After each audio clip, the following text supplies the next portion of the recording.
क्या तुम्हारे साथ ऐसा होता है जब भी तुम अपने फेस को फ्रंट कैमरा में या फिर मिरर में देखो तो तुम्हारा फेस काफी अच्छा दिखता है, बट जैसे ही तुम अपने फोटो बैक कैमरा से लेते हो तुम्हारा फेस एकदम अजीब दिखता है। इस वीडियो के अंदर हम लोग डिस्कस करने वाले हैं कि ऐसा क्यों होता है और इसका सॉल्यूशन क्या है। तो इसके पीछे का सबसे पहला रीजन है कैमरा एक्सैजरेशन या फिर कैमरा डिस्टेंस।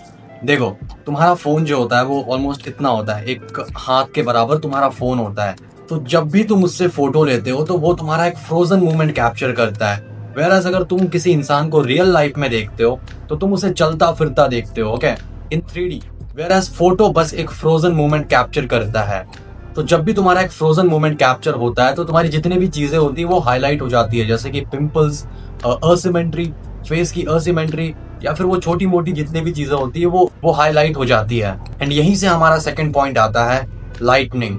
गारंटी हो कि जब भी तुम बैक कैमरा से फोटो खींचते हो तो तुम्हारा जो कैमरा मैन होता है वो कोई प्रोफेशनल कैमरा मैन नहीं होगा, वो तुम्हारा दोस्त होगा, फिर उसे ये एंगल और लाइटनिंग के बारे में नहीं पता होता है। तो जब भी कोई दूसरा व्यक्ति तुम्हारा फोटो क्लिक करता है तो बहुत हाई चांसेस है कि वो लाइटनिंग या फिर इन सब चीजों का ध्यान नहीं रखता होगा और बस डायरेक्टली तुम्हारी फोटो को क्लिक कर देता है। अब लाइटनिंग कितना मैटर करता है मैं तुम्हें वो बताता हूँ। तुमने इंस्टाग्राम पे ऐसे बहुत से बंदों को देखा होगा फ्रॉड करते हुए कि वो एक बेकार लाइटनिंग में फोटो लेते हैं और एक गुड लाइटनिंग में फोटो लेते हैं। आई मीन, अगर तुम्हारे पास थोड़ा भी ब्रेन होगा तो तुम देख के समझ जाओगे कि इसने बस लाइटनिंग चेंज किया है। तो लाइटनिंग इतना ज्यादा इंपैक्ट करता है, मतलब अगर तुम एक बुरी लाइटनिंग में फोटो लो और एक अच्छी लाइटनिंग में फोटो लो तो ऐसा लगेगा कि बंदा ही चेंज हो गया है।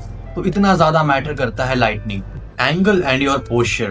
देखो, मोस्ट ऑफ द बंदों के जब भी कोई फोटो क्लिक करता है उनका पोस्चर ऐसा रहता है, वो एकदम फ्रोजन हो जाते हैं और तुम्हें ये भी नहीं पता होगा कि तुम्हारा फोटो किस एंगल में अच्छा क्लिक होता है। एंड ये भी एक रीजन है कि तुम फोटो में काफी अजीब लगते हो, क्योंकि जब भी तुम फ्रंट कैमरा से या फिर मिरर में अपने फेस को देखते हो तो तुम एंगल, लाइटनिंग और इन सब चीजों को कंट्रोल कर सकते हो। अगर तुम मिरर को भी किसी बेकार लाइटनिंग वाली जगह पर लेकर जाओ तो तुम्हारा फेस बेकार ही दिखने वाला है।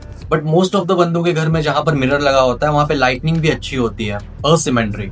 देखो, बेकार लाइटनिंग में, बेकार एंगल में और एकदम पास से, मतलब तुम मेरे इतने डिस्टेंस पे हो, ठीक है, इतने डिस्टेंस पे अगर मैंने बैक कैमरा से फोटो क्लिक की तो तुम्हारे फेस में असिमेट्री होगी तो वो दिख जाएगी अगर तुम इतने क्लोज एंगल से क्लिक करोगे तो। और ये भी एक रीजन होता है कि हमें ऐसा लगता है कि फोटो में हम इतने अलग क्यों दिख रहे हैं, क्योंकि मिरर या फिर फ्रंट कैमरा में जब भी हम देखते हैं तो वो हमारा एक फ्लिप्ड वर्जन होता है और हमारा ब्रेन जब उसे ही डेली देखता है तो हम उससे यूज्ड टू हो जाते हैं। हमें ऐसा लगता है कि यही हमारा एक्चुअल सेल्फ है, बट अगर तुम कैमरा से फोटो लेते हो तो वो एकदम फ्लिप हो जाता है। अगर तुम किसी दूसरे से पूछो कि ये देख मेरा फ्रंट कैमरा वाला फोटो और ये मेरा बैक कैमरा वाला, वो बोलेगा भाई तू सेम ही लग रहा है, बट तुम्हें लगेगा कि मैं इतना डिफरेंट क्यों दिख रहा हूँ, क्योंकि तुम्हारा ब्रेन जब एक चीज को बार बार देखता है तो वो उससे यूज टू हो जाता है। इसे हम ब्रेन फैमिलियरिटी भी कहते हैं। नाउ अब बात करते हैं कि हम इसे सॉल्व कैसे कर सकते हैं, हम बैक कैमरा में भी अच्छे कैसे दिख सकते हैं। कीप कैमरा फार।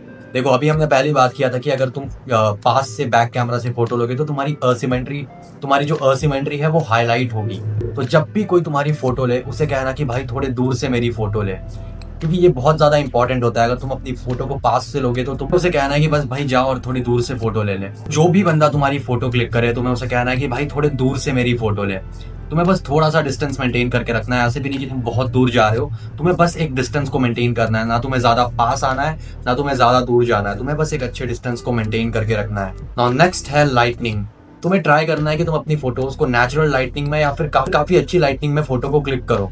अब इसके लिए वंस अगेन जो बंदा तुम्हारी फोटो क्लिक कर रहा है उसे ही इस चीज का ध्यान रखना होगा, क्योंकि तुम तो वहां पे पोज दे रहे होगे तो तुम्हें पता नहीं कि लाइटनिंग कैसी है, एंगल कैसा है, तो वो सारी चीजें तुम्हारे कैमरामैन को पता होनी चाहिए। एंड जो भी बंदा तुम्हारी फोटो क्लिक कर रहा है अगर तुम उससे ये सारी चीजें बोल देते हो कि एंगल का ध्यान रखना और लाइटनिंग का भी ध्यान रखना, तो वो अपने दिमाग में इन सब चीजों को लेकर चलेगा। पर लाइटनिंग का बहुत ज्यादा ध्यान रखना, बिकॉज बिना अच्छे लाइटनिंग के तुम एक अच्छा फोटो क्लिक नहीं कर सकते। Practice your angles. देखो, अब तुम्हें देखना होगा कि तुम किस एंगल में अच्छे लगते हो। लाइक तुम पे साइड पोज ज्यादा अच्छा लगता है, फ्रंट ज्यादा अच्छा लगता है, या फिर तुम्हें डिफरेंट एंगल, डिफरेंट पोज को ट्राई करना होगा जो कि तुम पे अच्छे लगे। Relax your face. जब भी कोई बंदा तुम्हारी फोटो क्लिक करे तुम्हें ज्यादा एक्सप्रेशंस को फोर्स नहीं करना है। तुम्हें ट्राई करना है कि तुम वहां पे नेचुरल दिखो एंड ज्यादा से ज्यादा ट्राई करना है कि तुम कैमरा को इग्नोर ही करो।